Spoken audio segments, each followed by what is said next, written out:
20% des criminels au Canada commettent 70% des crimes. C'est à ce 20%-là qu'on veut s'attaquer. Aux portes tournantes, ceux qui sont constamment trafiquants, les pimps, les batteurs de femmes. C'est à eux. Parce que c'est eux qui reviennent constamment et c'est eux qui font les victimes, qui ont les plus grands traumatismes.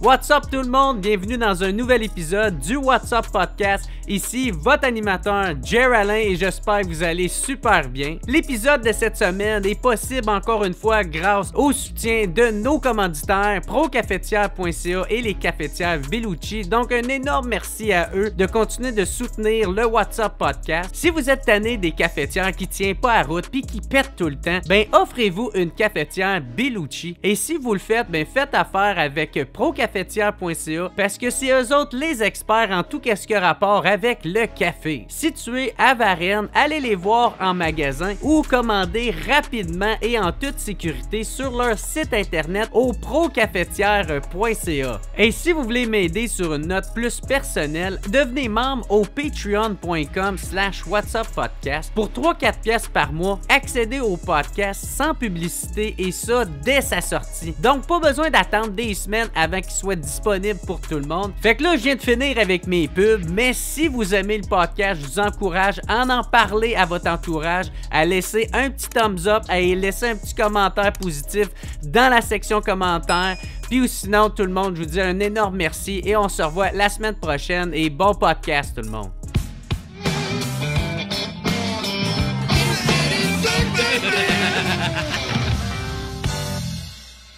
Fait que what's up tout le monde, bienvenue au What's Up Podcast. Aujourd'hui, je suis très content de recevoir mon nouvel invité, Pierre-Hugues Boisvenu. Merci beaucoup d'être au podcast. Vous avez fondé l'Association des familles de personnes assassinées ou disparues après l'événement horrible de l'assassinat de votre fille. En plus, l'assassin est un multirécidiviste et vous avez consacré votre vie à défendre les victimes, justement. Et ensuite, vous êtes devenu aussi sénateur, là maintenant à la retraite. Vous avez été pendant 14 ans sénateur conservateur. Fait que un énorme merci d'être au What's Up Podcast. Puis aussi, je tiens à commencer en disant que je trouve ça énormément beau d'avoir réussi à transformer un événement aussi horrible en façon d'aider à la société. Fait que, en tout cas, merci beaucoup de votre présence. C'est moi qui te remercie pour l'invitation parce qu'à chaque fois que je peux avoir l'occasion de parler de cette cause-là, je pense qu'il faut profiter de tous les micros et tu le disais tantôt, j'étais à la retraite, mais je dirais plutôt que j'ai arrêté de travailler au Sénat parce que je suis encore très impliqué dans les victimes de criminels. Hier, j'ai passé une partie de la journée avec les victimes de l'assassin de Gaby à Saint-Jérôme, ce multirécidiviste. Donc, les victimes me contactent, elles veulent prendre la parole et un matin, elle a donné 2-3 entrevues dans les médias là, pour parler de ce qu'elle a vécu avec ce triste individu. Ben, merci de continuer à donner une voix, justement, à ces victimes-là qui, aujourd'hui, réduites au silence parce qu'ils sont morts, là, tu sais, fait que, bref. Mais, merci beaucoup, c'est ça, d'avoir accepté l'invitation.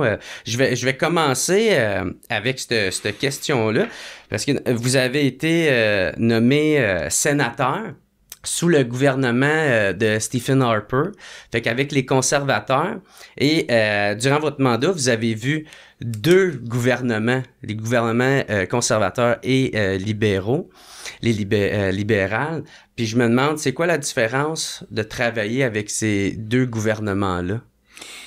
La différence est relativement simple. Le gouvernement conservateur, puis c'est M. Harper qui ne cessait de le dire, excusez-moi, nous sommes le gouvernement des victimes. Les libéraux, c'est un gouvernement des criminels. De tout temps, c'était dans l'ADN des libéraux d'alléger le code criminel, de faciliter la vie des criminels, que ce soit à l'intérieur ou à l'extérieur de pénitenciers.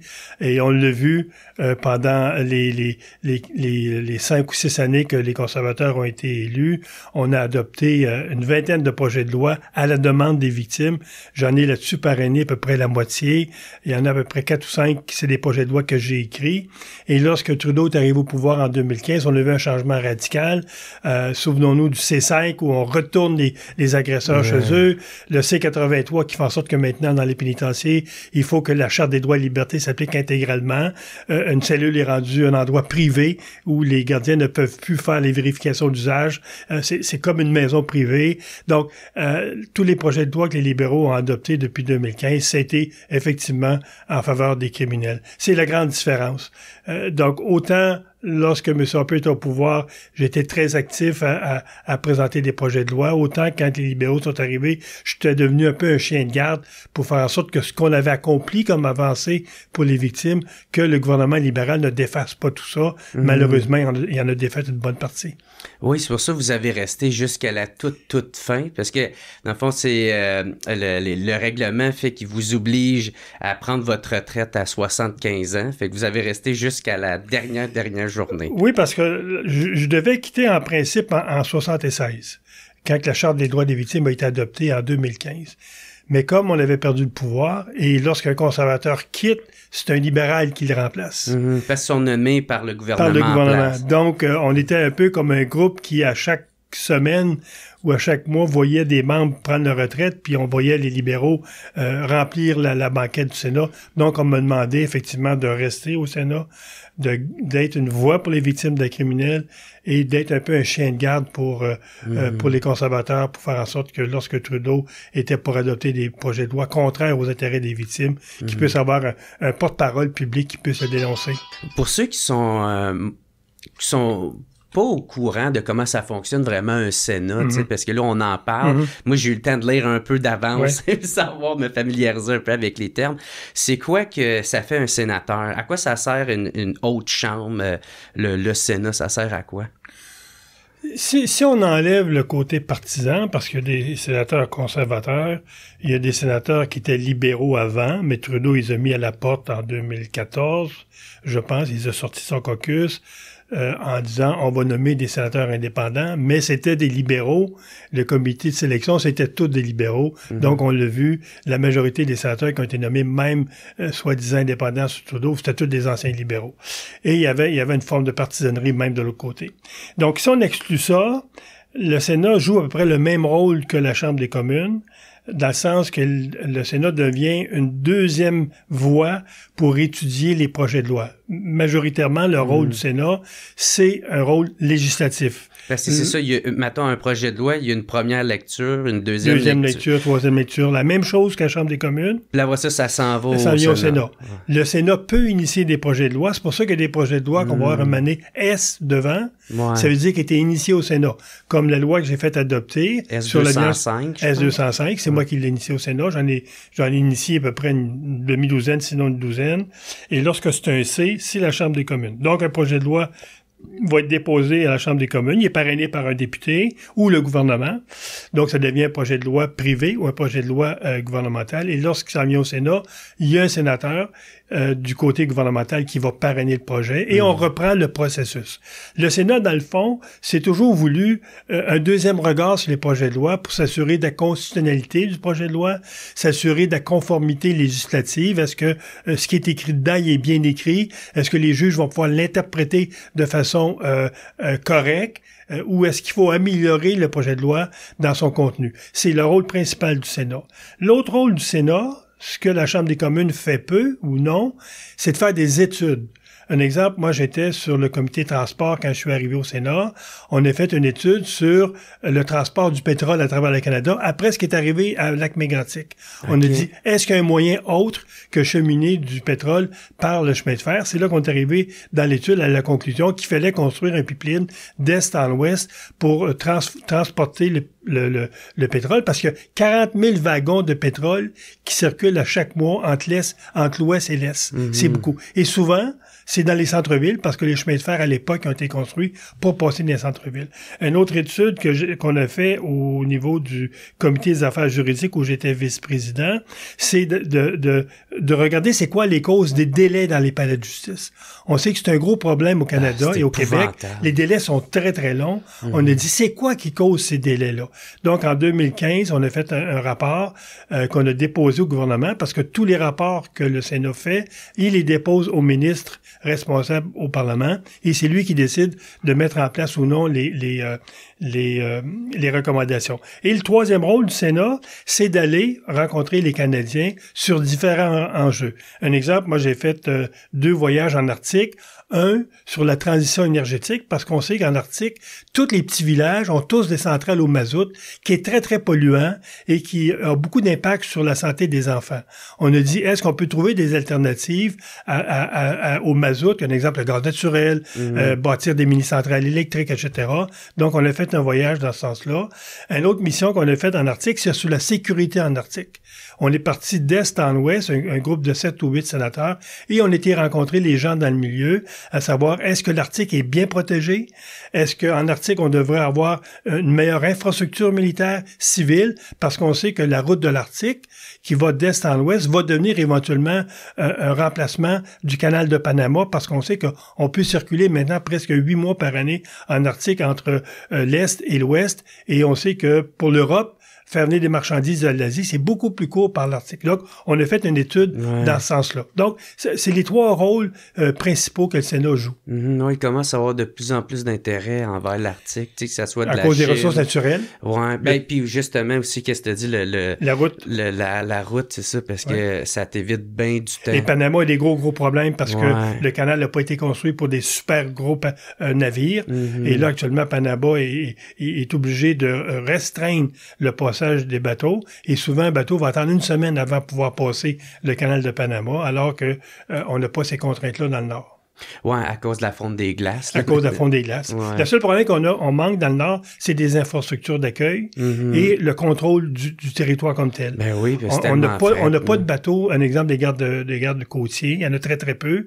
La flottille canadienne, elle est vraiment désuète. On est en train d'en construire 6 navires qui vont pouvoir faire ce contrôle-là. Mais éventuellement, ça va nous prendre un port en eau profonde pour facturer les bateaux qui vont passer, parce qu'on peut pas non plus faire de ce canal-là, appelons ça canal, une voie gratuite. Il va falloir qu'il y ait des gens qui payent pour payer les services. S'il y a un exemple, s'il y a un déversement de pétrole, s'il y a un accident maritime, le Canada va être responsable de faire les réparations. Donc, il va falloir avoir un droit de passage, une stratégie.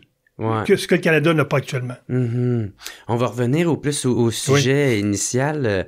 On parlait justement de la différence entre les conservateurs des libéraux. C'est que les libéraux, ils ont une approche qui doit être comme la moins contraignante pour les criminels. C'est ça, je comprends? C'est la loi C-83 qui a été adoptée en 2019, qui fait en sorte que lorsqu'on incarcère un individu, il faut que ce soit les punitions ou le traitement le moins contraignant sur ses droits. Ce qui fait en sorte que maintenant, un criminel qui est dangereux à l'intérieur des murs, on peut plus le mettre en isolement. Donc, ça a un problème de sécurité sur les gardiens, ça a un problème de sécurité sur les autres détenus. Donc, actuellement, ce qu'on entend de l'intérieur des murs, c'est qu'on a perdu une forme de contrôle sur les criminels, qui fait en sorte qu'on le voit avec les cellulaires, avec les drones, les criminels rentrent dans les pénitenciers puis continuent leur activité criminelle. Ils font la loi quasiment. Ils font la loi. Donc, c'est un gros problème au Canada. Oui. Ouais, c'est ça, il y a besoin d'une réforme. Absolument. C'est ça, même en dedans des prisons. Vous avez parlé de la loi C5. Moi, c'est une loi qui a beaucoup fait jaser, en tout cas à mon podcast. J'ai reçu beaucoup de policiers à la retraite qui ont parlé d'à quel point que, tu sais, ça décourage quasiment les policiers parce que ils les arrêtent. Ils réussissent c'est tellement compliqué de réussir à leur mettre les menottes puis à les envoyer devant un juge, mais devant le juge, à peine qu'ils sont devant, ils sont déjà retournés à la maison. Puis ça, c'est la C5, pour ceux qui ne savent pas, c'est ils ont enlevé les peines minimum obligatoires, c'est ça? Le C5, dans le fond, et c'est là toute l'hypocrisie libérale, c'est, dans le fond, on a dit, les libéraux disaient, il y a trop d'Autochtones en prison et il y a trop de Noirs en prison. Il faut trouver une alternative à l'incarcération. Et ça répond à la règle ADU de 1996 où la Cour suprême avait dit pour les Autochtones, faut trouver une alternative à l'incarcération, soit les travaux communautaires, soit une sentence dans leur communauté, et laissons à la communauté gérer ces gens-là. Ça, c'est le principe de base. Donc, lorsque le C5 a été déposé par Lametti, le ministre de la Justice, il dit il faut réduire le nombre d'Autochtones en prison. Sauf qu'une fois que le projet de loi a été mis en place, qui effectivement réduisait beaucoup de sentences qui étaient plus de 2 ans à moins de 2 ans, parce qu'à moins de 2 ans, c'est une sentence dans une prison et non un pénitencier. Ouais, c'est au provincial. Là, les sentences de moins de 2 ans, les juges ont l'alternative de donner une sentence à domicile, ce qu'on appelle une peine avec sursis. Ouais. Donc, ça devait s'appliquer surtout pour les Noirs et les Autochtones. La première année que le projet de loi a été mis en place, au Québec seulement, 40% des agressions sexuelles qui étaient faites par des Blancs ont bénéficié d'une sentence à domicile. Donc, oui, c'est décourageant pour les policiers, mais imaginez-vous les victimes maintenant qui vont être 3-4 ans dans le processus judiciaire avant que le procès ait lieu, la victime qui doit témoigner contre son agresseur et qu'elle apprend à la fin du procès que le criminel retourne chez eux. Hey, tout ce courage-là pour réussir à dénoncer Exactement. ton agresseur, tout qu'est-ce que ça prend, tout, tu sais, à quel point tu vas te faire, je sais pas, juger par certains parce que ça, tu tombes dans les médias, tu tombes public, ça... Puis c'est ça que tu as comme réponse. Et c'est la même chose pour la violence conjugale, parce qu'elle aussi, beaucoup sont retournés chez eux. Et ça correspond pas à la demande de la Cour suprême qui dit, par rapport à la violence conjugale, il faut être plus sévère parce que c'est un des crimes le plus en augmentation au Canada avec les agressions sexuelles. Dans les palais de justice, les agressions sexuelles et la violence conjugale comptent pour 60% des causes des palais de justice. Donc c'est sûr que si ces gens-là, on les retourne chez eux, sans qu'il y ait eu une conséquence grave, ces gens-là vont récidiver. Ouais, ben moi j'ai reçu une couple de prisonniers aussi, là, tu sais, qui ont réussi à prendre leur vie, qui ont réussi à prendre leur vie en main, ben c'est ça, à flipper bout pour bout, mais ils ont été des récidivistes là, à multiples reprises, tu sais, dans de la drogue, dans des crimes, puis qu'est-ce qu'il y avait en commun avec tous ceux que j'ai reçus, c'est qu'ils m'ont dit, si t'es pas prêt à faire ce changement-là dans ta vie, tu sais, t'as bien beau avoir le nombre de chances, là, tu sais, mais tu le sais que tu le feras pas, parce que ça vient pas de toi en base, tu sais, fait il faut que enfin, en tout cas, moi, qu'est-ce que ça me dit, c'est que c'est peut-être pas, ben c'est ça, de remettre quelqu'un trop rapidement dans la société quand il est pas prêt à faire ce changement-là dans sa vie, tu fais juste remettre le loup dans la bergerie, tu sais. Oui, puis il faut pas oublier aussi de dire que tout notre système de justice repose sur une sentence proportionnelle au crime commis. C'est la base de notre système. Puis c'est vrai que c'est pas parce que tu as la peine de mort que tu vas dissuader les gens de ne pas tuer. Il y a des gestes qui sont commis, souvent, strictement sur l'impulsion, sur la colère, puis les gens pensent pas à la sentence après. Mm-hmm. Ils pensent à agresser la victime. Sauf que lorsque tu assassines ton ex-conjointe, et là, les policiers te disent à la famille, on va aller pour meurtre au premier degré, qui est 25 ans ferme. Puis qu'entre les deux, il y a une négociation entre la couronne et la défense pour que le gars plaide coupable pour pas qu'il y ait de procès. Puis que là, il plaide coupable si on réduit la sentence à meurtre au deuxième degré. Le gars va prendre 15 ans, mais au tiers de la sentence, il peut bénéficier d'une libération conditionnelle. Donc, pour la famille, que le gars ne fasse que 5 ans après avoir assassiné sa conjointe, ça n'a pas de sens. Ben, c'est épouvantable. Il faut remettre, je dirais, de la rigueur là-dedans pour pas que les victimes n'aient plus confiance dans le système de justice. Il faut que les victimes aient confiance dans le système de justice, sinon les victimes vont arrêter de dénoncer. Ben, ou pire, c'est que le monde va juste plus avoir confiance au système de justice, puis ils vont dire, ben gars, si je veux une justice, je vais faire moi-même. C'est moi, il faut qu'il la fasse. Ouais. Puis je subirai les conséquences. Exactement. De toute manière, si je commets un crime, sûrement qu'il va être clément envers moi. Ouais. Tu sais, c'est quasiment... En tout cas, quelqu'un qui... C'est ça qui va en tirer comme leçon, comme réflexion, là. Fait que c'est ça, on parlait de C5 qui a été surnommé des peines Netflix. Ouais. Parce que justement, c'est ça, ils la font à la maison. Exactement. Là. Ils font à la maison, puis souvent on le voit aussi, ils deviennent récidivistes plusieurs fois parce qu'ils dans le fond, ils n'ont rien appris. Oui, puis je vais juste faire une parenthèse sur la récidive. Vous savez, lorsque je fais des émissions de télévision ou de radio, puis je suis confronté dans un débat avec un don, avec les gens qui défendent les criminels ou les droits des criminels, il arrive toujours avec des statistiques. Oui, mais la récidive est très, très basse, M. Boisvenu. Les agressions sexuelles, c'est 12% de récidive. J'ai dit oui, mais le problème, c'est qu'au Canada, la récidive est calculée que sur les criminels qui ont une sentence fédérale. Ouais. Donc, tu peux abuser des enfants, tu peux avoir de la violence conjugale, puis avoir des sentences d'au moins de 2 ans à répétition, mais lorsque tu arrives au fédéral, t'es pas considéré comme un récidiviste parce que les données se croisent pas. Mm-hmm. Donc, quand Statistique Canada nous dit, au niveau des agressions sexuelles, il y a 18% de récidives, puis tu prends ces 18%-là, puis tu vas voir, est-ce que ces gens-là ont déjà été sentencés à une peine de prison? Là, on tombe à 40-45% de récidives. Ouais, c'est ça, il n'y a pas ben de rigueur dans ces statistiques. Donc, le système n'est pas représentatif de vraies situations. Puis moi, j'ai mené une étude dans les années 2014, après avoir visité tous les pénitenciers fédéraux au Québec. J'ai fait une statistique sur la réincarcération. Peu importe le crime que vous avez commis. Parce que le calcul de la récidive, il faut que le crime qui est commis soit le même que celui avant. Vous agressez une femme, vous êtes sentencé.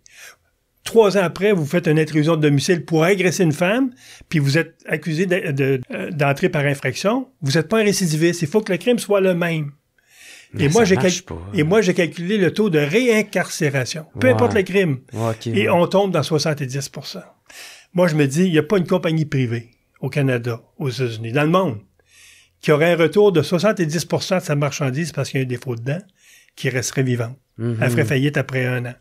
Il y a juste nous, au Canada, où on permet d'avoir des retours. D'ailleurs, Yves Thériault avait écrit un livre, je ne sais pas si tu te souviens, Tout le monde dehors, en 2002, quelques mois après que Julie était assassinée. Et Yves Thériault avait calculé le taux de retour dans les pénitenciers, dans les prisons au Québec, la moyenne, c'est 8 fois. Un criminel va revenir 8 fois dans le système. Et au fédéral, moi je l'ai fait, c'est 4 fois au fédéral. Donc on le voit, la justice, c'est des portes tournantes au Canada. Mm-hmm. Est-ce que c'est avantageux pour les avocats de défense? Sans doute. Parce qu'un avocat de défense va préférer que son client ait une sentence courte, sachant qu'il va revenir dans 2 ans, plutôt qu'une sentence très longue, puis là, il va sortir de circulation pendant plusieurs années. Mm-hmm. Donc, quelque part, le problème de la justice, puis je dis ça un peu machiavéliquement, c'est un peu une business. Ça, est-ce qu'on peut définir ça comme une forme de laxisme du gouvernement Trudeau? Parce que, en tout cas, c'est sous son gouvernement là, que ça s'est passé. Ça. Une chose certaine, c'est qu'on met 2 milliards en dépenses dans les programmes, dans les pénitenciers fédéraux par année. 2 milliards. Il faut se questionner sur ces programmes-là. S'il y a un taux de retour de 50-60% des criminels dans les pénitenciers, il faut se questionner, le 2 milliards, les programmes, est-ce qu'ils sont efficaces? Oui, c'est ça. Puis on dirait ça, là, ils ont bien de la misère à se remettre en question là-dessus. En 2018, le vérificateur général a fait cette étude-là. Et il est arrivé à la conclusion qu'un individu dans un pénitencier fédéral qui suive ou qui ne suive pas un programme, parce qu'il y en a qui en suivent, il y en a qui en suivent pas, le taux de récidive est le même. OK. Fait que les programmes sont pas efficaces. Le problème, c'est que personne, il n'y a aucune autorité indépendante qui a évalué les programmes dans les pénitenciers. C'est toujours le service correctionnel qui évalue lui-même ses propres programmes. Ouais, ça fonctionne. Donc, pas, il faut ça. créer, je pense, dans notre système, surtout le système d'incarcération, il faut créer une autorité indépendante qui va venir évaluer la performance des pénitenciers. Il doit rendre des comptes, dans le fond. Mais au moins qu'il étudie la performance. Ouais. Ça donne quoi d'incarcérer un Hugo Bernier qui a assassiné Julie, puis 23 ans après, le Pinel qui va évaluer l'individu avant qu'il sorte, parce que quelqu'un qui a commis un assassinat, souvent, il va avoir une étude psychiatrique avant qu'il sorte en liberté, que Pinel nous dise que cet individu-là est au même point qu'il y a 23 ans. Mm-hmm. Il peut pas retourner dans la société. Alors qu'il nous a coûté 5 millions en incarcération.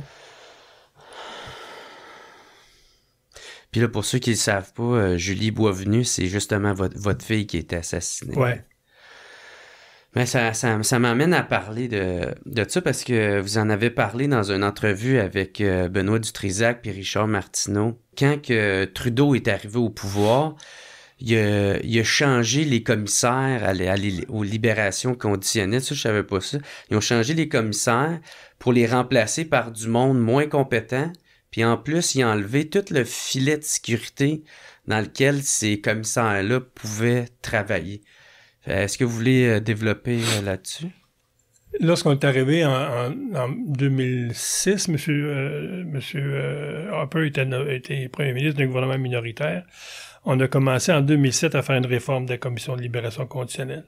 On a dit il faut que les commissaires qu'on nomme aient un œil positif sur la victime, pas seulement sur le criminel.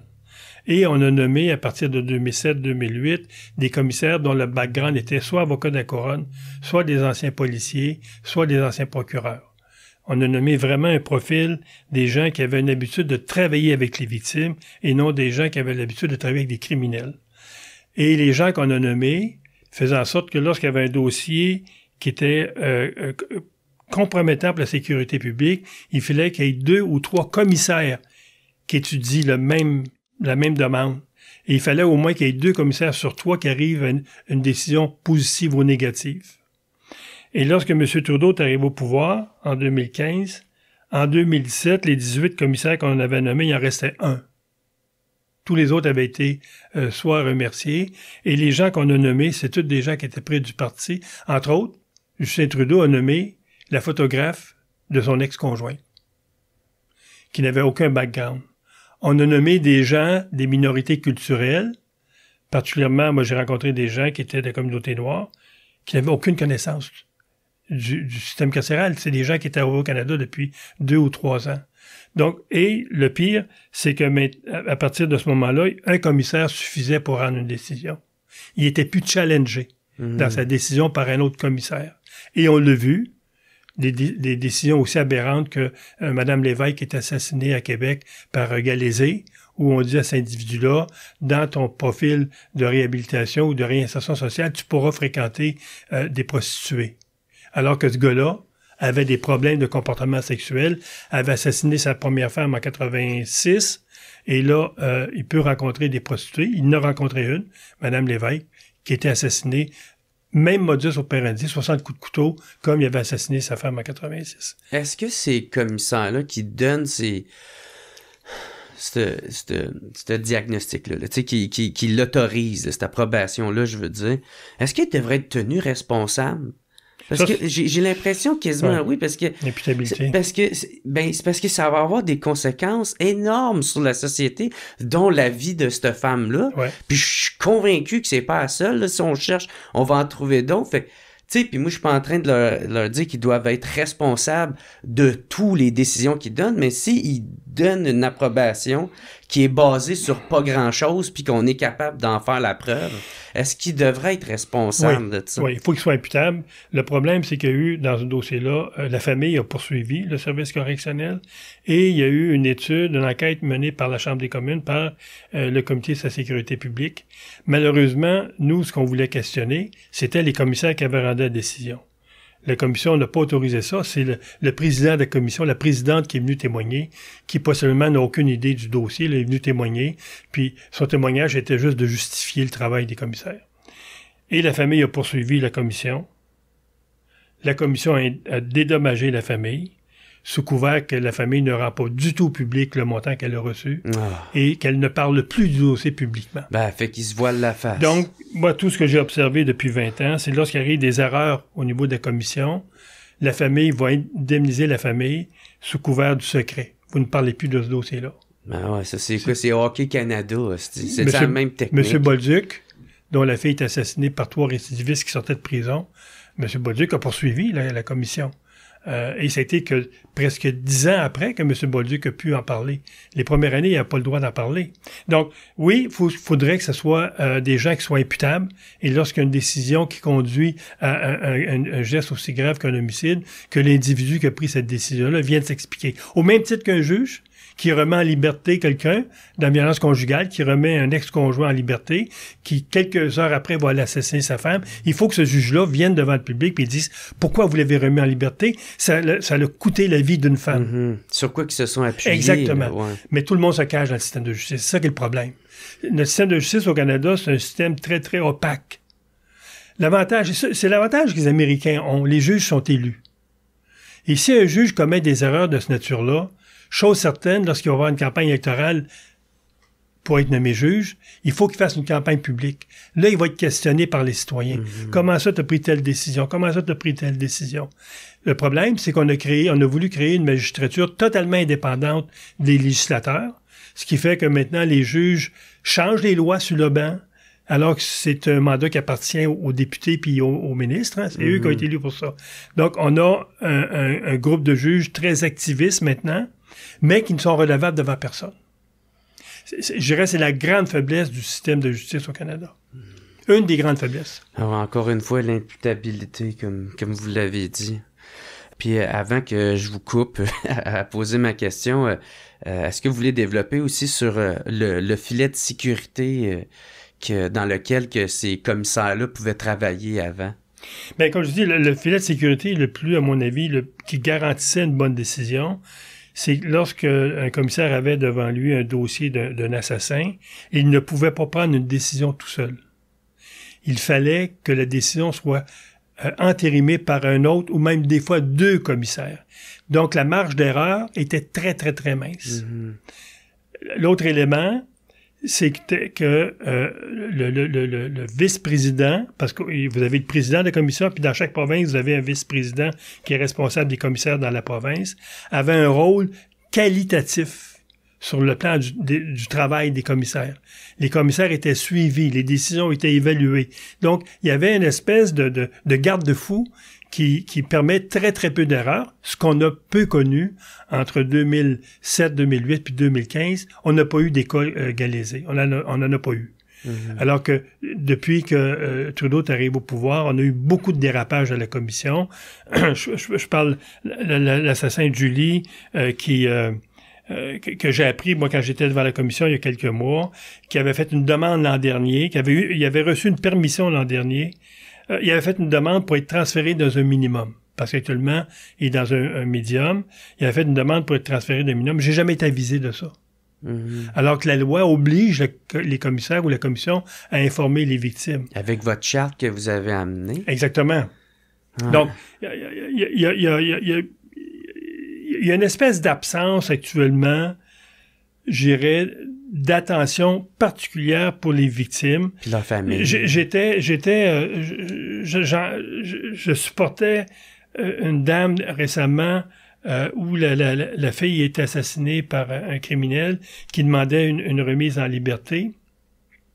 Et l'individu avait reçu l'autorisation de la commission de pouvoir avoir accès à des sites de rencontres. L'individu est en liberté conditionnelle. Oui, je connais et là, ça. La famille apprend, elle m'informe, comme quoi que l'individu a changé de nom et il est autorisé à aller sur des sites de rencontres avec un faux profil. C'est ça. La madame questionne le commissaire en disant au commissaire, comment ça vous autorisez un criminel dangereux à changer de nom, à rentrer en contact avec d'autres femmes avec un faux profil? La commission qu'on lui a donnée à la dame, oui, mais sur ces sites de rencontres-là, il y a beaucoup d'hommes qui ont des faux profils.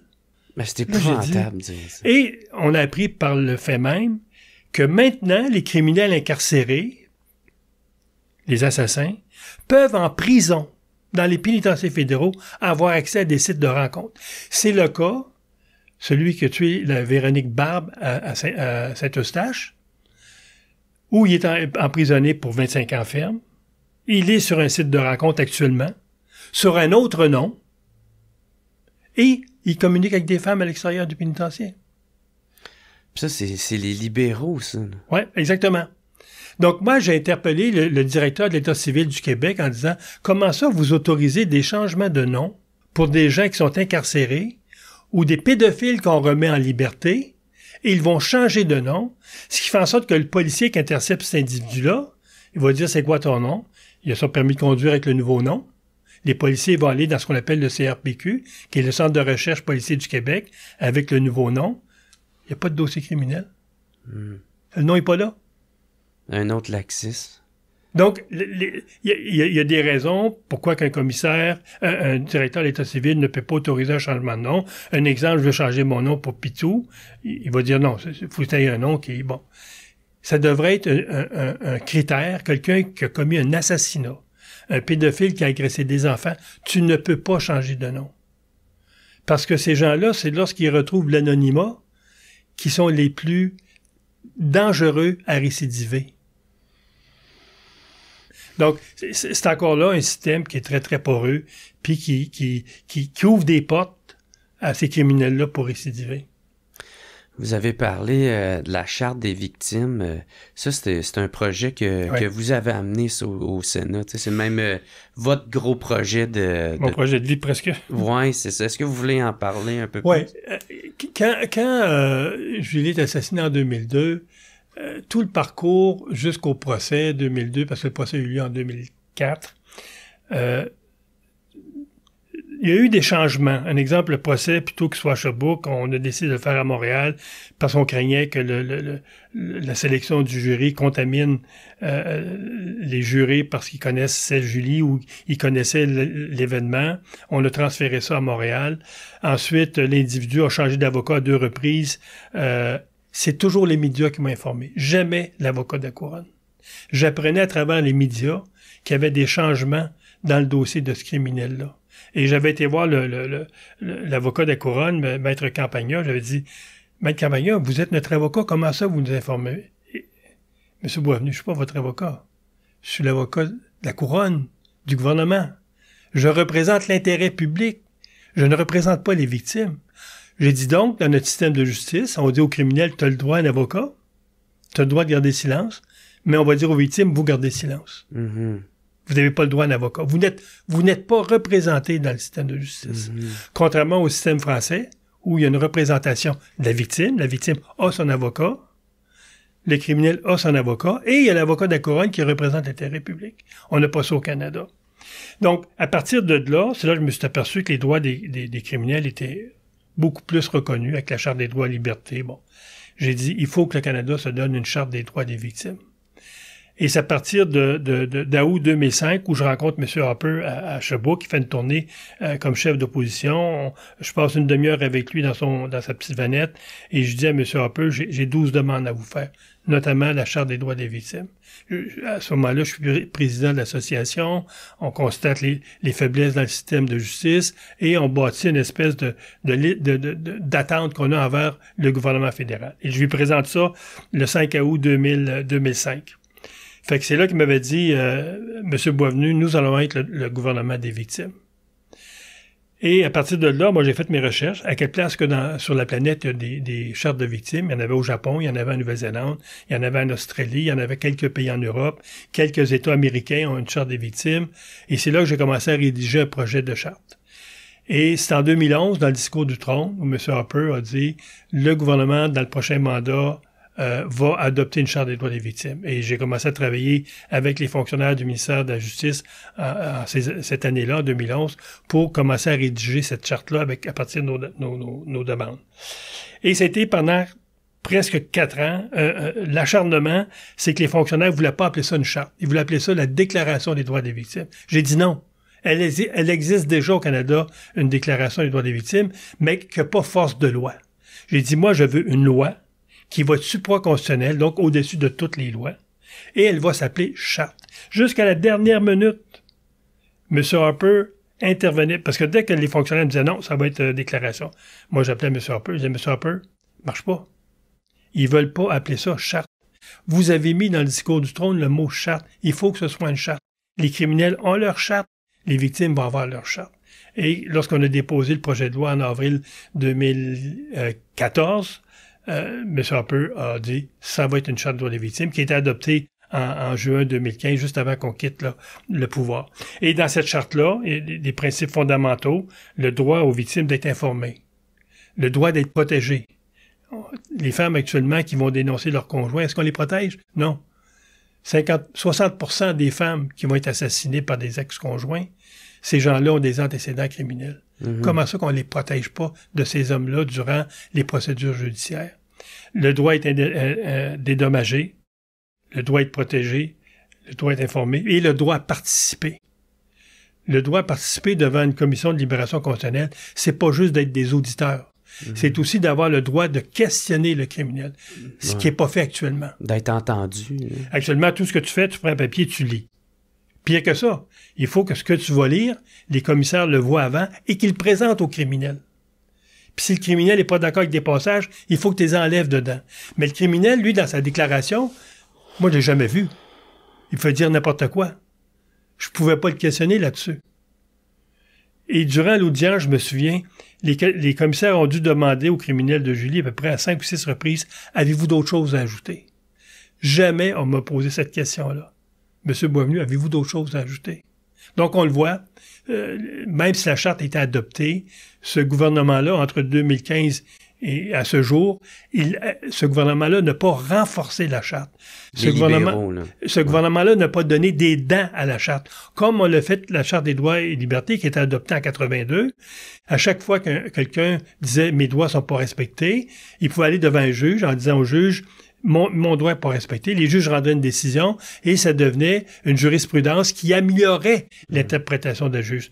Ça, il s'est rien fait depuis 2015 par rapport à la charte. Donc, on a un véhicule avec 4 roues, un moteur, mais il n'y a pas de conducteur. C'est pour ça que vous dites il doit être renforcé, cette charte-là. C'est pour ça que j'ai déposé moi, le projet de loi S-235 qui fait en sorte qu'on renforce la charte, on donne des définitions. C'est quoi le droit à la protection? C'est pas juste de protéger physiquement une victime. Un criminel, actuellement, c'est le cas de Véronique Barbe. Le criminel est incarcéré, a accès à Internet, s'est fait une page Facebook, dans laquelle page il met des vidéos de son ex-conjointe qui a assassiné, met des photos de sa conjointe qui a assassiné. Ça, pour moi, c'est un non-respect de la vie privée de la victime. Ces renseignements privés ne sont pas protégés. Dans mon projet de loi, je criminalise ce geste-là. Donc, lorsqu'un criminel aura ce type de page-là et que la famille va appeler Facebook en disant « Je veux que cette page-là ferme », Facebook va être obligé de la fermer parce que ça devient un acte criminel.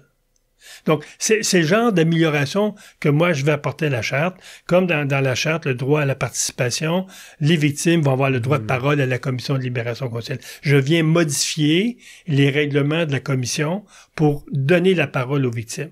Donc, ce projet de loi-là, qui a été d'ailleurs redéposé la semaine passée par un de mes collègues à la Chambre des communes, va venir bonifier la charte des droits des victimes. Vous dites aussi que les libéraux n'ont fait quasiment que bafouer cette charte-là depuis. Ben, je vous donne l'exemple des familles de victimes. La petite McKinley qui a été assassinée dans l'Ouest canadien. L'assassin, c'est une femme qui a enlevé l'enfant, qui l'a agressé sexuellement avec son conjoint. Elle se retrouve à un moment donné dans un pénitencier maximum. 2 ans et demi après, parce qu'elle se déclare autochtone, parce qu'au fédéral, les pénitenciers, c'est de l'autodéclaration. Si je suis incarcéré et je me sens autochtone, le service correctionnel va reconnaître le statut d'autochtone. Donc, plutôt que d'être dans un maximum, elle a dit, comme je suis autochtone, je veux être transféré dans un centre de ressourcement autochtone qui est un minimum. La famille a appris via les médias, comme quoi que cette criminelle-là a été transférée dans un minimum, et ça a monté jusqu'à la Chambre des communes. Et là, le ministre a pris une décision. Le ministre de la Sécurité publique de l'époque a dit non. Il a dit à la criminelle, au système carcéral, vous retournez cette dame-là au maximum. Donc, c'est le genre de décision qui a été pris par le service correctionnel sans informer les victimes, alors que la Charte des droits des victimes est au-dessus de la loi du service correctionnel. Mm-hmm. Il faut que le service correctionnel, ses lois et règlements, respectent la Charte. C'est une loi. Donc, même les fonctionnaires du gouvernement n'ont pas respecté cette loi-là et la conséquence était nulle. D'un fois, certains, on dirait qu'ils qualifient les conservateurs, parce que je vous écoute parler depuis tout à l'heure, tu sais, vous parlez avec le gouvernement conservateur, Stephen Harper, tu sais, puis on dirait que certains vous voient comme étant les conservateurs, ils veulent mettre tout le monde en prison, là. C'est ça qu'ils veulent, tu sais. Ouais. Mais c'est ça. Qu'est-ce que vous avez à dire de ça? Parce que moi, que je vous écoute, puis ben là, pour reprendre la phrase de Pierre Poilievre, ça a l'air juste du gros bon sens, là, tu sais. Pierre Poilievre amène des exemples. Un exemple à Vancouver, où 4 individus ont commis, sur une période d'1 an, au-delà de 12 000 crimes. 4. 20% des criminels au Canada commettent 70% des crimes. C'est à ce 20%-là qu'on veut s'attaquer. Aux portes tournantes, ceux qui sont constamment trafiquants, les pimps, les pédophiles, les batteurs de femmes. C'est à eux. Parce que c'est eux qui reviennent constamment et c'est eux qui font les victimes qui ont les plus grands traumatismes. Donc, on ne veut pas s'attaquer à 100% des criminels. On croit dans la réhabilitation. Mais on ne croit pas à donner 5, 6, 7 chances de te réhabiliter parce que tu as fait 5, 6, 7 victimes. Et c'est pour ça qu'on a une loi, Pierre a déposé une loi, Pierre Poilievre, qui dit qu'après 3 récidives, on te catégorise criminel dangereux. Et là, c'est une sentence indéterminée et tu vas être remis en liberté quand tu ne représentes plus de risque pour la société. Mm-hmm. Notre objectif, c'est de protéger la victime, c'est de protéger la société de ce 20% de criminels-là qui sont presque irrécupérables ou insensibles à leur processus de réhabilitation. C'est à eux qu'on s'attaque. On dit à quelqu'un, tu as le droit d'avoir une première chance. Mais quelqu'un qui a assassiné une personne peut pas avoir une deuxième chance d'en assassiner une autre. Fait que notre discours est toujours autour de la récidive, toujours. Arrêtons de croire que tous les criminels sont réhabilitables. C'est pas vrai. Mm-hmm. La société telle qu'elle est faite, il y a des psychopathes qui ne sont pas réhabilitables. Parce que souvent, les services de psychiatrie n'existent pas. Les schizophrènes qui ne prennent pas leurs médicaments, qu'on a décidé à un moment donné que leur centre de traitement, c'est dans la rue, et qui vont consommer, puis qui vont assassiner leurs parents, c'est pas vrai qu'en les laissant dans la rue, ils vont se soigner eux-mêmes. Il faut que ces gens-là soient contraints à des traitements. Sinon, ces gens-là vont commettre des crimes. Mais la loi est ainsi faite que même si tu souffres de maladie mentale, puis tu prends pas tes médicaments, on applique intégralement la Charte des droits et libertés, c'est toi qui décides. Mais ça fonctionne pas avec tout le monde. Mm-hmm. Donc, il faut qu'à ce niveau-là, que le système soit plus rigoureux. Nous, on parle de rigueur, tout simplement. Ben c'est ça qui manque en ce moment. Là. J'écoute tout ce que vous me dites depuis le début. Là. Il en manque énormément, là, de la rigueur. Moi, je travaille beaucoup avec la FAPAM. La FAPAM, c'est quoi? C'est un peu comme l'Association des familles de personnes assassinées disparues. La FAPAM, c'est la Fédération des familles de personnes atteintes de maladies mentales. Il y a des antennes dans toutes les régions du Québec. Je travaille beaucoup avec eux. Et lorsqu'on a décidé, des années 80, de désinstitutionnaliser la maladie mentale, on a fermé 50% des lits en psychiatrie au Québec. On a fermé un hôpital comme Saint-Ferdinand, où il y avait 700 patients. Du jour au lendemain. Puis on a dit aux familles, maintenant, occupez-vous de vos enfants.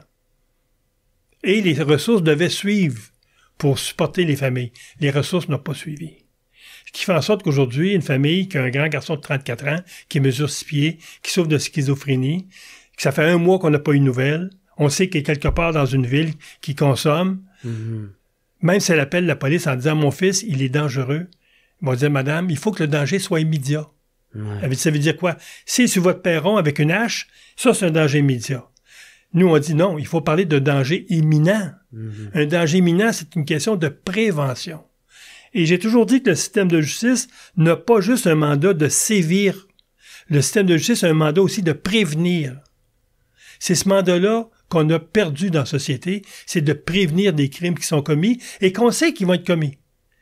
Le gars qui a agressé, qui a assassiné Gabi à Saint-Jérôme, qui a été accusé sur 20 crimes, sur à peu près une dizaine de conjointes avant, c'était officiel qu'à un moment donné, une des conjointes, une des victimes, serait assassinée. C'est écrit dans le ciel. Ah, c'est celui qui a battu quasiment toutes ses conjointes. Toutes ses conjointes. Ça vient d'arriver il n'y a pas longtemps. Sa victime, son avant-dernière victime, on s'est parlé hier presque toute la journée. Elle a donné des entrevues aujourd'hui dans les médias. Puis elle me parlait de son histoire. Elle dit « Combien de fois j'ai appelé les policiers pour dire « Ce gars-là, il va tuer cette femme-là. » Comment ça, ce gars-là, une fois qu'il avait battu 2, 3 femmes, comment ça qu'il n'a pas été déclaré criminel dangereux? Il a commencé sa carrière en 80. Il a été incarcéré une douzaine de fois. Comment ça qu'il n'y a pas un juge à un moment donné qui a dit « Ce gars-là, là, il est dangereux. On va le déclarer criminels à contrôler. Il serait en prison tant ou si longtemps qu'il ne représente plus de risque pour la société. Non. Il faut le remettre en liberté. Dans le fond, ce que les juges se disent, je peux pas prévenir, mais je peux pas priver un criminel de sa liberté si le risque est acceptable par la société. Mm-hmm. Mais tu sais, c'est correct qu'on ait à cœur la liberté. Ouais. Moi, je trouve ça, c'est fondamental. Mais moi, j'ai beau me dire, ben gars, si t'es pas prêt à l'accueillir chez vous, ce gars-là, là, puis à y offrir une place là, dans ton sous-sol, là, c'est un peu ce qui se mais passe. Pourquoi tu t'es prêt à le faire? C'est comme si, mais c'est pas moi, tu sais. T'as raison. Lui, en haut de sa tour d'ivoire, Regardons ce qui se fait aux États-Unis actuellement. Trump a dit à un moment donné, on va faire le ménage. Des immigrants qu'on a reçus, il y en a à peu près 100 000 qui ont des dossiers criminels, qui vont de meurtre, agression sexuelle, pédophilie. Au Canada, on a reçu à peu près 1 million d'illégaux au cours des 5 dernières années. La GRC a perdu les traces de 300 000 de ces immigrants-là, et elle estime qu'il y a à peu près 50 000 de ces illégaux-là qui ont des dossiers criminels, qui vont d'assassinat dans leur pays, pédophilie, agression, etc. 50 000 qu'on a perdus. Et on regarde dans nos pénitenciers la proportion de communautés culturelles est en augmentation. Et quand on regarde d'où viennent ces gens-là, plusieurs reviennent de cette immigration-là. Trump a dit à un moment donné, moi je fais le ménage.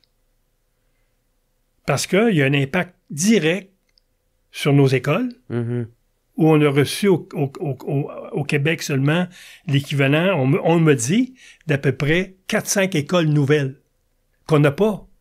Donc, on va bourrer nos classes. Le système de santé qui déborde, parce que ces gens-là, souvent, vont arriver, ils ont accès au service de santé ici qui est, en guillemets, gratuit. Donc, ils vont être dans notre système de santé qui était déjà débordant. Donc, tout ça a un impact sur la société, a un impact sur la sécurité. Et il n'y a personne au Canada qui a dit à un moment donné, ça se peut-tu que ça nous crée des problèmes? Donc, quand je te dis la notion de prévention a disparu dans notre vocabulaire au niveau de la justice.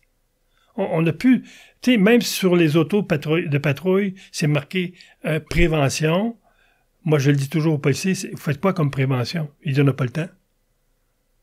Il dit, nous, il y a une plainte qui rentre, dans le temps qu'on la traite, il en rentre 2. Non, ils sont débordés. Là. Débordés. Faites voler votre char, les policiers vont dire quoi? Appeler l'assurance. Parce qu'ils mettent par ordre d'importance assassinat, pédophilie, violence conjugale. Puis quand ils sont rendus violence conjugale, là, il n'y a plus de place en bas. Plus de place pour intrusion de domicile, il n'y a plus de place pour vol à domicile. Ça, c'est... Mais tu sais, j'ai l'impression, tu sais, que... Il y en a qui en parlent beaucoup dans les médias, là, un courant à droite est en train de se passer, là, que la population commence à aller, à se diriger de plus en plus vers la droite. Puis, mais j'ai beau me dire que tant aussi longtemps que la population sera pas tannée de ça, ben ça va continuer ben c'est ça, à s'aggraver comme ça, tu sais. Mais je pense que c'est peut-être un peu galvaudé, là, mais je pense que c'est l'héritage wokiste là, qui fait en sorte que notre système de justice n'avait comme seule et unique mission la réhabilitation. C'était devenu comme un fantasme. Alors que moi, j'ai toujours dit que le système carcéral, le système de justice a 2 missions. A une mission répression. Tu as commis un crime, il faut te sortir de la circulation pendant tant d'années. Pendant ces 4 années ou 5 ans que tu vas être incarcéré, tu as l'obligation de travailler sur ton agir criminel. Puis si tu travailles pas dessus, il faut qu'il y ait une conséquence au bout, mais actuellement, il n'y a pas de conséquence. Le gars qui va suivre tous les programmes, puis le gars qui ne suivra pas tous les programmes, quand il va arriver au bout de leur peine, sont tous les deux dehors au même titre. Donc, c'est cette espèce de vision angélique où notre système carcéral ne fait que de la réhabilitation. Non, le système carcéral, c'est de la répression d'abord. Quand on te prive de liberté, c'est un acte répressif. Et toi, tu as une obligation. Et c'est pour ça que la réforme qu'on a faite en 2007 reposait sur la responsabilité du criminel à embarquer dans un processus de changement. Et le criminel avait l'obligation à l'époque de dire, OK, je suis ici 5 ans, voici ce que je vais faire pendant 5 ans. Ça, Trudeau a aboli tout ça. Maintenant, le criminel rentre en pénitencier, Première chose qu'on lui donne sa télévision qu'il va installer dans la cellule. Parce qu'il a accès au câble, il a accès au même service que toi qui est chez toi. Donc, sa télévision dans sa cellule. Puis, la cellule, c'est maintenant un lieu privé. Donc, venez pas me fouiller. Si vous voulez me fouiller, ça vous prend un mandat. C'est ça maintenant, nos pénitenciers. Dans leur cellule. Ouais. Le gars veut dire, parce que la façon que c'est fait, pénitencier, t'as à peu près une dizaine de cabines téléphoniques où les criminels ont une carte d'appel puis peuvent téléphoner. Et souvent, le truc, c'est qu'ils vont appeler leur mère qui est telle place et la mère va transférer l'appel à son associé qui est criminalisé. Puis là, il va faire ses affaires sur le téléphone. Si le gardien a un doute qui fait ça, s'il veut taper le téléphone, savoir faire de l'écoute électronique, ça lui prend un mandat de la cour. Les pénitenciers, maintenant, on ne peut plus surveiller à l'intérieur des murs les criminels comme on le faisait il y a 10 ans. Mm-hmm. Il faut surveiller ces gens-là comme on surveillerait un citoyen dans sa maison privée. Donc, ça rend le travail des gardiens très difficile. C'est pas pour rien que, juste l'an passé, je pense que le Service correctionnel canadien a saisi à peu près, je pense, c'est au-delà de 3000, 4000 cellulaires. Mm-hmm. On parle pas des armes illégales, c'est à tous les jours. Et le gouvernement fédéral devait brouiller les zones à l'intérieur d'un pénitencier. Mais là, on dit, il faut faire attention, si on brouille les zones, ça se peut que le citoyen qui est à 1 kilomètre, on brouille les zones de son cellulaire. Donc, ils ont décidé de rien faire. Mm. Non, mais c'est ça, mais ils peuvent quand même faire de quoi? C'était quoi? Il y a les drones, là, aussi. Ouais. Ils se faisaient amener des affaires par des drones. Ouais. Puis ils amènent à la fenêtre de celle-là. Ben, c'est ça, c'est rendu. C'est ridicule. T'es au Canada, là, tu sais, on est supposé. Je pense, j'aurais osé imaginer qu'il y a des responsables qui pensent à ça, qui corrigent les tirs à chaque fois, tu sais. Mais les pénitenciers fédéraux, je parlais encore à un des présidents du syndicat récemment, puis ça fait 10 ans qu'on attend les filets au-dessus des cours. Ouais, tu sais, c'est ça, juste ça. Ça fait 10 ans. On a parlé de la Charte des droits des victimes. Aussi, vous avez mentionné votre projet de loi qui est la S205. Ça, c'est quoi ce projet de loi-là? J'ai déposé 2 projets de loi très importants sur la violence conjugale. S205 qui était adopté. Et ce projet de loi-là, ce qui est particulier, c'est le premier projet de loi adopté par le Sénat et ensuite adopté par la Chambre des communes, qui a fait autant l'objet de consultations à travers le pays. J'ai consulté tous les ministres de justice de toutes les provinces. J'ai consulté les associations de femmes violentées de toutes les provinces. J'ai consulté les Autochtones, j'ai consulté les thérapeutes. Et j'ai dit à des femmes, il y avait une centaine de femmes là, qui étaient dans un groupe de victimes de violences conjugales, j'aurais donné le crayon, j'ai dit, qu'est-ce que vous voulez qu'on change dans le code criminel?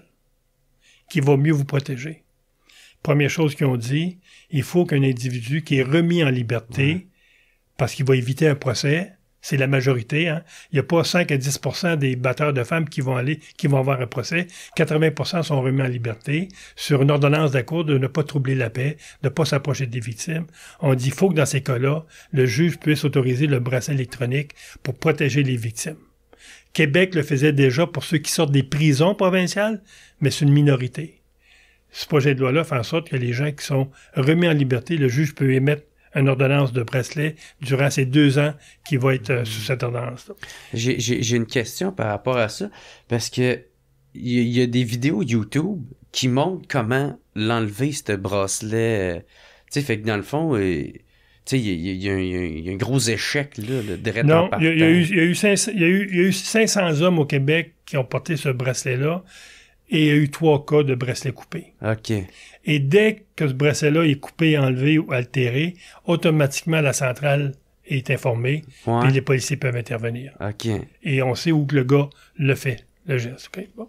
Ça là-dessus, c'est sûr qu'il n'y a pas un système de détection qui est full-proof à 100%. Ouais, qui est parfait, là. Que tu aies 90%, moi, je me dis c'est déjà mieux que rien. Ouais. Okay? L'autre élément du projet de loi très important, les femmes nous ont dit, arrêtez d'envoyer nos ex dans une prison provinciale. Il n'y a pas de programme. Il n'y a rien. Ordonnez au juge, dites au juge d'ordonner une thérapie. Donc, on va faire un peu comme on fait dans l'alcool au volant, qu'on fait avec les jeunes qui sont devant un juge pour la première fois parce qu'il a fait un accident, il était en boisson. Les juges, maintenant, peuvent dire, tu vas aller suivre une cure de 30 jours fermée. Puis je veux que tu viennes me revoir dans 30 jours, puis je veux savoir si ça a marché. C'était cheminé, là. On fait la même chose pour les hommes. Il est devant un juge, c'est la première fois qu'il bat une femme, tu vas aller suivre une cure de 30 jours, de 2 mois s'il le faut, mais tu vas aller la suivre, c'est un ordre de la cour, puis je veux que tu reviennes après me voir dans 2 mois, je veux savoir où est-ce que tu es rendu dans ton cheminement de contrôle de ta colère ou peu importe. Ça, c'est les 2 éléments du projet de loi. On travaille sur la conséquence de la violence, qui est de protéger les femmes, puis on travaille sur la cause, qui est les hommes violents. Ça, c'est le projet de loi S-205 tel qu'il était adopté. Malheureusement, lorsque le projet de loi est arrivé à la Chambre des communes, après qu'il ait été adopté au Sénat, les libéraux qui ont broyé comme quand moi j'ai été témoigné à la Chambre des communes sur mon projet de loi, les libéraux sont venus me voir après. On aurait dû adopter ce projet de loi-là il y a 20 ans. Je comprends pas qu'on dû faire ça. Ils l'ont massacré à peu près de la moitié. Non, ils l'ont choppé de la moitié. Parce que moi, ce que je voulais, c'est oui, OK, le bracelet électronique, c'est adopté, la thérapie, c'est adopté, mais je voulais que lorsqu'un individu ne respectait pas ces conditions mises par la Cour, qu'il y ait une conséquence. L'Université de Montréal a fait une étude en 2018 sur les hommes qui ont une ordonnance de ce type-là. 50% ne respecteront pas leurs conditions. Ils vont continuer à harceler la victime. Ils vont continuer à l'intimider. 50% ne respectent pas leurs conditions. Donc, il faut mettre des conséquences au non-respect. Puis il n'y a pas de conséquences à ça. Il n'y en a pas. Donc, moi, je mettais des conséquences. 2 ans de prison minimum si tu ne respectes pas ta condition. Tu as signé une ordonnance pour éviter un procès, tu ne respectes pas, tu t'en viens en procès, automatiquement. Puis c'est minimum 2 ans. Puis si tu récidives, c'est 3 ans. Donc, j'avais mis une conséquence. Ça, les libéraux ont scrappé ça. Ils ont enlevé ça. J'ai trouvé ça malheureux. L'autre projet de loi que j'ai fait j'ai déposé, qui a été redéposé. Mais juste dire de quoi, c'est que, est-ce que tu avais dit dans une entrevue que après l'avoir choppé de moitié, ils ont été pleurés d'un bras des victimes de Polytechnique, puis leur disaient à quel point que c'est triste puis tout ça. Hey, quel culot! L'hypocrisie. Les libéraux sont très hypocrites par rapport à hypocrite en maudit. Ouais. Moi, j'avais amené 2 femmes victimes de violences conjugales qui avaient eu des tentatives de meurtre sur elles. Puis là, les libéraux sont venus les voir après. Puis grosse accolade. Ouais. Puis après ça, ils étudient le projet de loi article par article, puis ils en scrapent la moitié. Mais le projet de loi, il va être modifié, il va être redéposé là, par mes collègues. L'autre projet de loi intéressant, c'est les féminicides. Je le disais tantôt, la majorité des féminicides au Québec, on commence toujours par des accusations de meurtre au premier degré. Parce qu'il y a une composante souvent sexuelle dans un féminicide. La femme va être agressée sexuellement, puis elle va être assassinée. Si c'est un étranger comme Julie qui était agressé sexuellement par un étranger, assassiné, le code criminel, c'est clair. S'il y a une agression sexuelle qui a précédé l'assassinat, meurtre au premier degré, c'est automatique. C'est comme un meurtre de policier. Bonne affaire. Ouais. Donc, moi, je me dis, s'il y a une composante importante d'agression sexuelle chez une conjointe, puis qui est assassinée, comment ça qu'on est plus sévère envers un étranger qu'on l'est par rapport à un ex-conjoint? Ah, qui ont déjà une relation. Ouais. Fait que moi, j'ai dit, si dans un cas de féminicide, l'individu a des antécédents de violence conjugale avec cette conjointe-là, c'est meurtre au premier degré. Il n'y a même pas de négociation entre la couronne et la défense. C'est meurtre au premier degré et c'est 25 ans emprisonnement. Parce que le problème, c'est que il y a à peine 10% des féminicides où ça va être meurtre au premier degré. 90%, il va y avoir une entente entre la couronne et la défense pour que le criminel, pour éviter un procès, plaide à des accusations réduites de meurtre au deuxième degré, mais il est admissible une libération ou un tiers. Donc, moi, je le vois, les familles m'appellent. Monsieur Boisvenu, savez-vous, le meurtrier de ma mère, il va sortir l'an prochain, ça fait juste 4 ans, 5 ans qu'il est incarcéré. Puis enlever la vie à quelqu'un. J'ai dit, madame, c'est ça que la couronne a négocié. Fait que c'est ça que ce projet de loi-là met très fin. Si un féminicide, des antécédents de violence, meurtre au premier degré. Puis il chemine comment, ce projet de loi? Il a été déposé il y a 2 semaines par une de mes ex-collègues conservatrices. C'est pour ça, tu sais, des fois, il y en a là, qui parlent, qui se rendent pas compte à quel point c'est important d'un Sénat dans un... Tu sais, parce que moi, je moi, je suis un indépendantiste souverainiste du Québec, là, tu sais, puis quand je rêve à un pays, ça serait justement d'en avoir une haute chambre, puis que justement, qu'il y ait des contre-pouvoirs, puis qu'ils puissent pas faire n'importe quoi, que le pire individu peut pas faire n'importe quoi, même s'il est à la tête président. Tu sais, dans les 26 pays qui sont reconnus comme les plus démocratiques dans le monde, 2 seulement n'ont pas 2 chambres. Sur 26 pays, 24 ont 2 chambres. Ce qui permet un check and balance. Il y a un projet de loi qui est étudié une chambre, il est ramené à l'autre, il y a une étude qui se fait de façon différente, mais il y a une espèce de contrebalance. Ouais. Alors qu'un gouvernement majoritaire, avec seulement qu'une chambre, comme un gouvernement provincial, parce que la majorité des provinces, maintenant, ont plus 2 chambres. Il y en avait jusqu'en les années 70. Maintenant, il y a seulement qu'une chambre dans les provinces. Si tu es majoritaire comme la CAQ l'a été, c'est une dictature. Ils font n'importe quoi. Ils vont faire ce qu'ils veulent pendant 4 ans. Check avec Stablex, tu sais, là. On dit oui, tout le monde dit oui. Putain, en quoi que c'est de la démocratie, ça? Ouais. Tu sais, quand le peuple va voter une fois aux 4 ans, puis ça, il laisse 4 ans pour faire n'importe quoi, dilapider les fonds publics, puis tout ça. Tu sais... Ah non, en tout cas, fait que moi, je me rends compte de plus en plus pourquoi c'est bon un Sénat, là. Là, je vois, c'est ça, ça fait longtemps qu'on enregistre. Juste avant qu'on termine, j'aimerais qu'on parle de certaines déclarations que vous avez faites sur Facebook, v'là pas longtemps. Vous êtes d'accord avec Pierre Poilievre puis Daniel Smith sur renforcer le droit à la légitime défense, dans le fond, c'est ça? Ou alléger les conditions pour avoir le droit à la légitimité défense. Je le disais tantôt, il y a une intrusion d'abord, l'intrusion de domicile au Canada, une augmentation de 330% depuis 10 ans. Donc, c'est un crime qui est très présent. Souvent, qui va affecter beaucoup les personnes âgées. Et ça laisse un traumatisme marqué chez ces personnes-là. Puis qu'on comprend. Là. Beaucoup aussi de vols dans les petits commerces, dépanneurs, etc. Et on l'a vu, un citoyen chinois dans le bout de Toronto en 2013 ou 2014, on était au pouvoir, où l'individu, il y a un braquage dans son commerce avec une arme à feu. Le gars sort dehors, le commerçant chinois le suit dans son parking et il le blesse avec un bat de baseball. Il fait venir les polices, il est arrêté. Le gars se revient de bas, il poursuit le commerçant. Ça va dans une cour. La cour condamne le commerçant pour coups et blessures. Il a utilisé une force trop forte. Il aurait fallu qu'il laisse aller le gars, puis bon. Puis si tu le laisses aller, tu sais que tu le retrouveras jamais. Ça a été jusqu'en Cour suprême, et la Cour suprême a renversé la décision.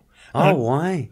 Parce que ce que les policiers disaient, pas les policiers, ce que le premier magistrat disait, c'est que le gars a commis son acte. Il aurait fallu qu'il batte dans son commerce. Mais comme il l'a fait dans la rue, c'est son service, il l'a fait dehors, il n'avait pas le droit. La Cour suprême a dit non, ce commerçant-là, son commerce, c'est le périmètre qui comprend l'externe aussi. Donc, c'est le même qui est acquitté. Donc, le parking. Il est acquitté. Et il est arrivé récemment 2 autres causes aussi. Et Pierre, devant cette situation-là où tu as une intrusion de domicile, même si tu appelles les policiers, ils ne viendront pas. Donc, il faut donner le bénéfice du doute, non pas au criminel, mais il faut le donner à la victime. Et il faut définir ce qu'on attend par force proportionnelle. Le code criminel est écrit ainsi, il faut que tu te serves d'une force proportionnelle. Et ils ont mis des critères. Est-ce que le criminel qui rentre chez vous, y a-t-il un dossier criminel? Est-ce qu'il est dangereux? C'est-tu un homme ou une femme? C'est-tu un homme gros? C'est-tu un homme qui est armé? Mais quelqu'un qui rentre chez vous, qui défonce la porte, t'es couché en haut, c'est-tu des questions qu'il va te poser? T'as pas le temps de te poser. Ou tu vas dire, moi là, j'ai 2 enfants, j'ai une femme, puis mon intention, c'est de prendre tout ce que j'ai comme moyen pour les protéger. Je sais pas qui rentre chez nous. Donc, ils ont mis des critères assez sévères dans le code criminel qui font en sorte que le criminel est protégé. Il y aura juste à dire en cours, j'ai poursuivi ce gars-là, il savait que je n'étais pas armé, il savait que je n'étais pas dangereux, il savait... C'est ça qu'il faut changer. Il faut donner le bénéfice du doute à la victime qui est victime de cette intrusion-là, et non de donner un droit au criminel parce qu'il a commis un crime. Il n'y a pas de conséquences, donc il peut poursuivre le gars qui l'a blessé. Puis tu sais, on peut quand même s'entendre que si quelqu'un défonce chez vous, tu réussis à y sacrer une volée, il y a une différence entre ça puis de le séquestrer chez vous dans ton garage, puis d'y lacérer les talons, puis... C'est ce que Mme Smith a dit. Si vous voulez pas vous faire blesser, venez pas chez nous. Ah ouais. Fait que c'est sûr que moi chez nous, je suis équipé. Je disais, on n'est pas dans un milieu dangereux. Puis moi, je suis équipé. Si quelqu'un qui rentre chez nous, là, je pose pas la question s'il est dangereux. Il n'y a pas d'affaire chez nous. Moi, pour être honnête, je me pose même pas de questions. Je fais juste agir. C'est ça que je donne aux Américains. Les Américains, dans leur constitution, le premier amendement ou le deuxième, je sais pas, la vie privée chez vous, c'est sacré. Mais oui. Quelqu'un qui rentre sans autorisation, t'as le droit presque de vie ou de mort. Les policiers en Floride, parce qu'il y avait beaucoup d'intrusions de domicile. La déclaration du chef de police. Écoute, ils font de la formation la fin de semaine. Ils vous encouragent à tirer vos... Non, mais il dit, venez suivre la formation, on va vous montrer comment vous défendre. Ouais. Puis tu sais, même en tout cas, dans une des déclarations, je sais pas si c'est celle-là que tu parles, là, mais le chef de police encourage la population à les tirer parce que ça va les éviter de eux se déplacer pour aller le faire à leur place. Fait que, c'est totalement une autre mentalité. C'est une autre mentalité. Là, mais il reste quand même que on ne peut pas, lorsqu'un intrus chez toi qui rentre pour commettre un crime, on ne peut pas donner le bénéfice du doute au criminel. Il faut donner le bénéfice du doute à la victime. Ben oui, puis en plus, t'es sur la panique, là, t'as pas le temps de penser, t'as pas une liste là, que tu fais, là. Bon, malgré... Moi, je pense que je prendrais la chance qui me poursuit après, là. Tu es tout bad. Tu sais, je sais pas qu'est-ce qu'il y a en tête, vas-tu vouloir s'en prendre à ma blonde après, là? Exactement. Je vivrai avec les conséquences, là, tout bad, là. Une autre déclaration, non, c'est plus, ça me tente de vous entendre sur ce dossier-là qu'il y a eu avec Balouz. C'est le criminel, dans le fond, qui a tué sa femme et ses 2 enfants. Puis ensuite, rendu au procès, il s'est déclaré femme, puis il a voulu se faire incarcérer dans une prison de femmes. Je suis curieux d'avoir votre opinion là-dessus. Ça, c'est vraiment un héritage de la culture woke de Trudeau, où notre système de justice ne gérait plus la majorité, mais le système de justice était rendu qu'il gérait les minorités sur une base raciale. Lorsque tu adoptes un projet de loi comme le C5, où on dit on va traiter différemment si t'es noir ou t'es autochtone, c'est un système de justice raciale au même titre qu'en Afrique du Sud, où on avait un système de justice raciale où les Blancs étaient favorisés dans le système de justice, puis les Noirs étaient coupables en partant. Ah, avec l'apartheid? Avec l'apartheid. De traiter les Noirs puis les Autochtones à part dans notre système de justice, ça fait notre système de justice un système de justice raciale, puis c'est pas admissible. Il faut que tu sois blanc, noir ou rouge, tu sois traité sur le même pied d'égalité. Ouais. La même chose pour les Autochtones, je le disais tantôt, c'est de l'autodéclaration. C'est la même chose pour si tu es en prison et tu te considères autochtone, l'autodéclaration, tu as un traitement à part. Si tu te autodéclares musulman, tu as un traitement à part. C'est pour ça que beaucoup des pénitenciers fédéraux, les nouveaux musulmans s'appellent Lemaire, Tremblay, Duguay, parce qu'ils ont une nourriture différente, ils mangent à des heures différentes. Et la même chose pour le changement de sexe. Dans une prison fédérale, t'as pas à subir ce que tu aurais à subir au privé.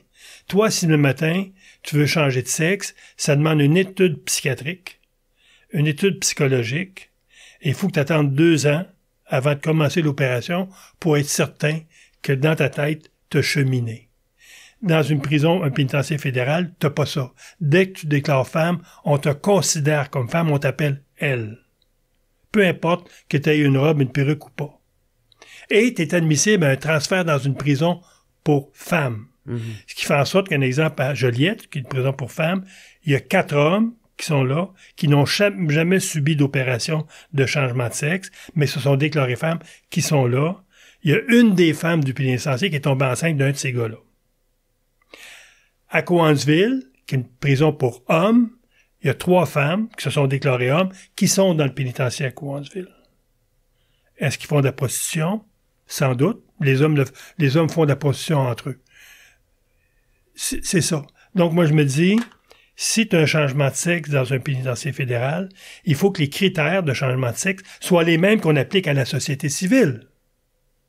Il faut que tu aies une étude psychiatrique sur ton comportement intellectuel. Y es-tu en mode féminin? Puis ça, les psychiatres sont capables de traiter ça. Puis une fois que ça c'est traité, il faut que si tu as un changement dans un pénitencier, il faut que l'opération soit complétée. Mm-hmm. Sinon, t'envoies des loups dans la bergerie. Mm-hmm.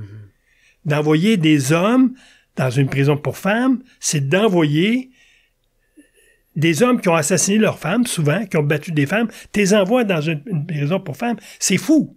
C'est fou, fou, fou. Et on sait que d'une prison pour femmes, ils sont pas dans des cellules. C'est des condos. À Joliette, c'est des condos, sont 4 prisonnières par condo. Ils ont chacun leur chambre à coucher, ils font leur épicerie. C'est comme s'ils vivent à l'état libre, mais dans un condo. C'est pas une cellule. Donc, tu vas avoir un homme puis 3 femmes. Tu comprends? Mm-hmm. Il y a quelque chose d'illogique, je dirais même de mental là-dedans. C'est fou. C'est là qu'est rendu notre système le service correctionnel canadien. Avec cette espèce de politique wokiste où c'est le criminel qui détermine où il va être incarcéré, qui détermine son sexe, qui détermine son appartenance culturelle. C'est ça, c'est complètement disjoncté. Mm-hmm. Alors que si toi, tu es en liberté, puis tu veux être reconnu autochtone, il faut que tu prouves au moins 3 générations avant que ta mère ou ton père était autochtone, ou ta grand-mère ou ton grand-père était autochtone. Tu as une obligation de faire la preuve que tu appartiens à cette communauté-là. Pourquoi dans le pénitencier, c'est l'autodéclaration? Mm-hmm. Puis une fois que tu sors du pénitencier, tu perds le statut d'autochtone. Tu vois l'imbécilité du traitement de ce dossier-là? Mm-hmm. Mais c'est ça m'emmène à vous parler aussi de le cas qu'il y a eu cet été, qui est dans le fond le premier cas où ce que la peine a été adaptée en fonction de... Oui, parce que sa grand-mère en Nouvelle-Écosse était une ex-esclave, parce qu'on sait qu'au Canada, il y a eu de l'esclavagistes au début, la fin du 19e siècle, et ces gens-là, souvent, c'était d'origine chinoise, d'origine... Bon, OK. Puis apparemment que sa grand-mère aurait été... Et lui, il souffrirait de ce traumatisme-là. Oui, ça a été un des points qui a été mentionné. Puis le juge a reconnu, quand il était en procès au Québec, a reconnu que effectivement ces antécédents raciaux peuvent avoir un impact sur sa condition aujourd'hui, donc je vais réduire la sentence. C'est encore un système de justice raciale. Ben, il y en a qui dénoncent un système à 2 vitesses, dans le fond. Ben, ça puis adopter la charia, quelle différence qu'il y a? Quelle différence qu'il y a en notre système de justice aujourd'hui qui traite différemment les Noirs puis les Autochtones et la charia, où il y a des tribunaux à Toronto où on va traiter des causes à partir du Coran et non à partir du code criminel. C'est la même chose. On est en train de dénaturer notre système de justice qui est un système universel. Là, il devient un système compartimenté en fonction de la religion ou de la race. C'est ça qui est dangereux. Au lieu de mettre en avant plus l'universalisme, que dans le fond, chaque individu est égaux devant la justice. Ça a toujours été le principe de base de notre système de justice. Tout le monde est traité de façon égale. Peu importe sa langue, sa race ou sa religion. Ouais. C'est la base de notre code criminel. Mais ce qu'on a fait, on a décidé que notre système de justice allait traiter de façon particulière ces communautés-là. Donc, on dénature la Charte des droits et libertés en donnant une portée encore plus grande à cette notion de liberté religieuse, etc., où on dit, OK, liberté religieuse, ouais, OK, la charia, ça vous fait appliquer la charia. Et on sait que la charia, par rapport aux droits des femmes, c'est un recul énorme. On laisse faire ça au Canada? Moi, j'en viens pas. J'aurais aimé terminer sur une note un peu plus joyeuse, un peu plus un peu, je sais pas, un peu plus joyeuse. Mais en tout cas, je vais juste terminer en disant merci beaucoup, Pierre-Hugues Boisvenu, ancien sénateur, fondateur de l'Association des familles de personnes assassinées ou disparues. Un énorme merci d'être venu au WhatsApp Podcast. J'espère que t'as aimé ça. C'était très plaisant. Oh, c'est cool. Moi, j'adore ce genre d'échange-là. C'est ouais. Ben, moi, je t'ai plutôt fourni en question, puis je t'ai laissé aller, mais je vais terminer en disant un gros merci à notre commanditaire qui est procafetière.ca et les cafetières Bellucci. Un énorme merci de commanditer le podcast. Je vous encourage à aller les voir pour leur dire merci, consommer leurs produits. Puis aussi, ils t'offrent une bonne poche de café. Un gros merci. Puis, moi, chez nous, j'ai une belle machine à café. Là, avec un bon mixeur intégré dedans. Et ma femme travaille à Ottawa encore. Puis la première chose que je vais faire quand elle va revenir, c'est de lui faire un café. Ben, c'est ça, un bon café pour continuer à te tenir réveillé durant ton combat. Merci. Là. Hey, c'est super apprécié. Merci beaucoup. Je vais te laisser la parole de la fin. Si on veut te suivre, il y a ta page Facebook. Je crois que tu es sur X aussi, anciennement Twitter. Ouais. Tu es beaucoup actif là-dessus. On peut te voir dans les médias aussi. Tu prends souvent parole. Je vais adresser surtout un mot aux familles de victimes et aux victimes elles-mêmes. Venez sur mes 2 pages Facebook. J'ai gardé ma page de sénateur active puis ma page personnelle parce qu'il y a beaucoup de gens qui me demandent d'être amis avec moi, mais ma page personnelle est full. Donc, je dis aux gens d'aller sur ma page de sénateur, de devenir des followers parce que l'information sur les 2 pages est la même. Surtout d'entrer en contact avec moi si vous avez besoin d'aide, de support, d'information. C'est ma job à plein temps de supporter les victimes, supporter les familles, peu importe la race, la religion que vous êtes. J'ai pas de barrière là-dedans. Bon, ben parfait. Merci beaucoup encore une fois, Monsieur Boisvenu. Merci beaucoup tout le monde d'avoir écouté. Je vous encourage à partager ce podcast-là si vous l'avez beaucoup aimé. Et on se revoit la semaine prochaine. Fait que, au revoir.